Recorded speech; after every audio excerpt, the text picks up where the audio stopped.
I played a lot of pretend growing up, as I'm sure many of you did. But the thing with pretend is, no matter what you're pretending, at some point, that pretend reaches its logical conclusion, right?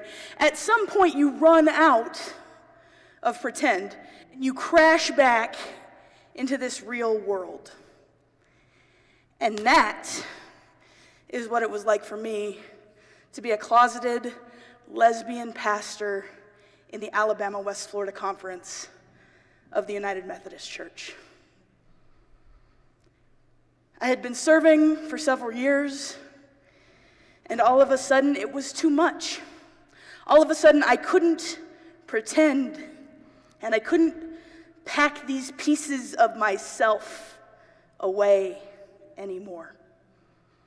It was clear to me that the pretending had to come to an end. And so I felt called to serve and to be a pastor, but to bring my whole self to that vocation. And so I decided I had to start an intentional process of coming out.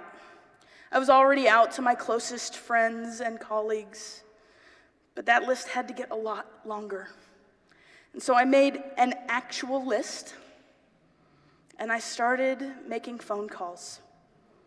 And I called pastor after pastor after pastor, colleague after colleague after colleague, phone call after phone call. And over and over and over again, I heard from these pastors of the Alabama West Florida Conference, "We are so thankful to serve with you. I am so grateful you have been willing to share your whole self with me. I see your gifts, I see your call, and I am thankful to serve with me." And they committed to continue to pray with me and continue to walk with me. But I knew that I was called to be out, and I knew that that meant talking to the bishop. And so I set up a meeting, and I asked those friends and colleagues who I had made phone calls to pray for me. And even with the presence of their prayers, as I got ready to go into that meeting, my stomach was in my throat. And I walked into Bishop Leland's office, and I sat down and I told him who I am.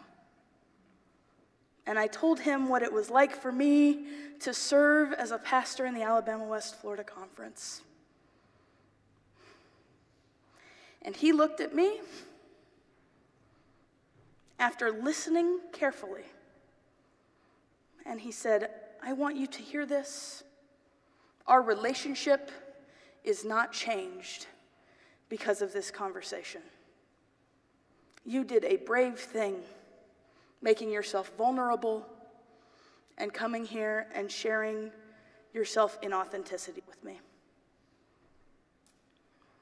And he was supportive and caring and pastoral, and my stomach went back to where it belonged, and I all of a sudden had permission to serve as me in this annual conference, to serve as the person that I am, my whole self. Coming out is like every person you tell, you get a little piece of yourself back. And all of a sudden, I was given the permission to be free, to be all of me. It was a good day. Before I had come out to him, my senior pastor was telling me that he wanted to do what he was calling fearless conversations, based on 1 John 4:18, the claim that perfect love drives out fear. And so he had invited and planned to bring Alan Chambers, who was CEO of Exodus International, who shut the organization down, the ex-gay conversion ministry. He shut it down and said, "This is not offering grace to people." He'd invited Eve Tushnet, who's a celibate Catholic lesbian blogger, and he had invited Justin Lee of the Gay Christian Network. So I felt like I should probably tell him that these conversations were going to be difficult for me. And so I sat down to tell him, and as we talked, I told him that really I felt the need to be out and open, and this is who I was called to be. And he said, I think that through this process, these conversations will allow the conversation to get started. We'll let the dust settle. And then you should have the opportunity to come out in this congregation, which sounded pretty hopeful to me, and I felt good about it. And so we planned and we prayed, and he announced the conversations to the congregation. And it did not go well. People lost their minds. Not everyone. There were really wonderful people. People who were parents of high school students who were so excited that the church was going to be having a conversation about the things that their kids deal with regularly. There were all sorts of loving and supportive people. But the loudest voices were the cruelest voices. And there were not thick enough walls between my senior pastor's office and mine. And so I heard them, and people left the church. And people accused him of having these lectures so that the church would accept me as I am, as if that was a really terrible thing. And a man stood up at church council and said, we didn't need to be letting these queers into our pulpit. And it was bad.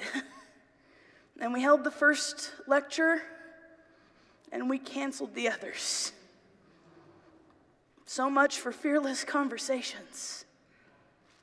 And I was devastated, but it got far worse when he told me that he didn't think I could come out there. That church couldn't handle it.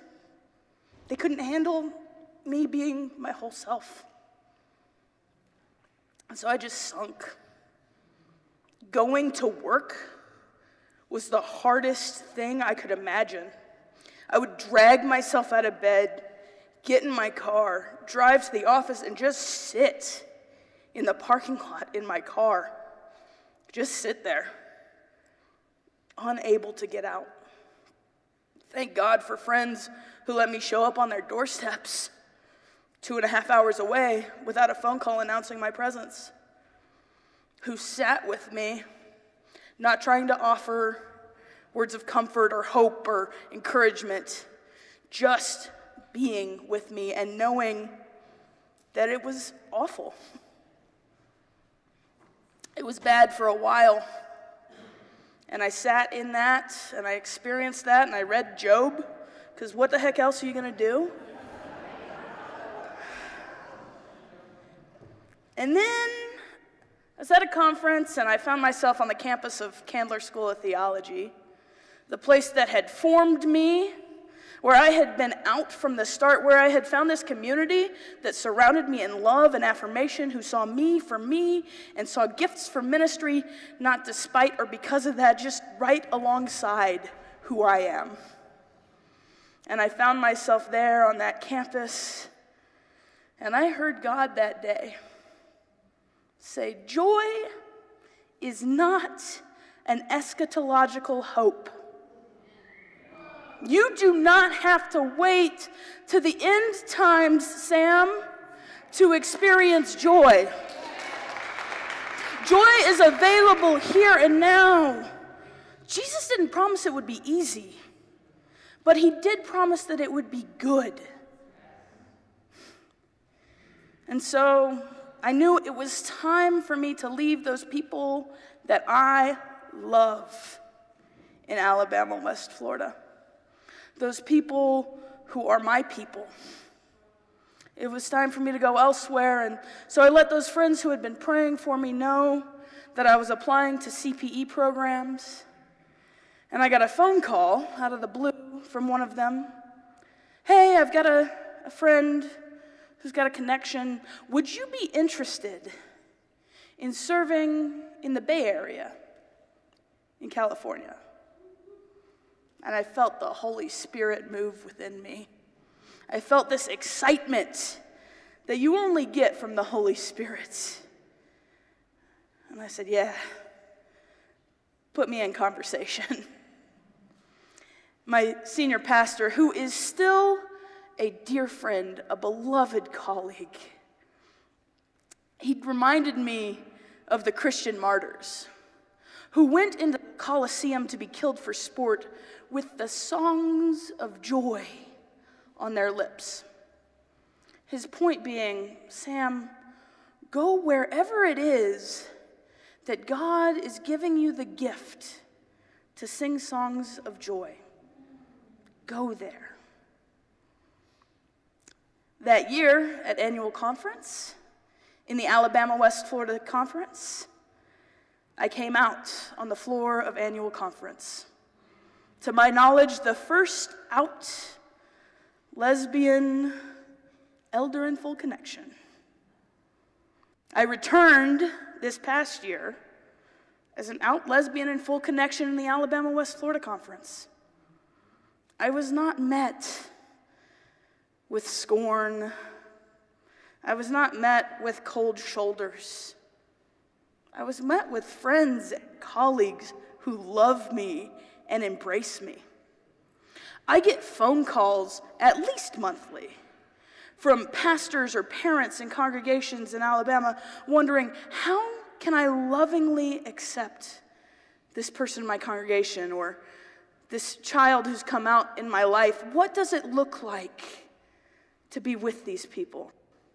I get phone calls from youth in the Alabama West Florida Conference because what they need to hear is that who they are is beloved. And they think I just might be the pastor to tell them that. I get to talk to closeted clergy friends, and they encourage me, and I get to encourage them. It's a real gift. And I also get to serve this church where on the cover of our bulletin, we explicitly state that I am welcome there. And kids in that congregation who are growing up feeling a little bit different get to see a little piece of themselves in the pulpit on Sunday mornings. I am convinced that the Western jurisdiction and the Southeastern jurisdiction are not enemies of one another. Amen. You know, there are people in Alabama who are doing their best to create a space, because in Alabama you have the home churches of Doug Jones and the home churches of Jeff Sessions in the same state, in the same United Methodist denomination. And there are people in Alabama trying to create space where people who follow both of those ends of the spectrum can worship together. And there are people in California and in Nevada who are doing everything they can to push the arms of the church wide enough to embrace all people. There are people there and everywhere in between who desperately want people to know the love of God. Our church is without hope if it's up to us. But we know it's not. We know and we have seen, I am witness to this living God. I am guilty of going to my camp, building up my walls, and then fortifying those walls.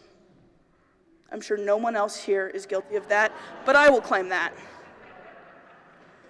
But I've also borne witness to the God who tears those walls down. I've borne witness to the God who says, yeah, you can have community in both these places. I'm convinced that we need one another. And I'm convinced that God is big enough to give us one another. And that's my story, and I'm sticking to it.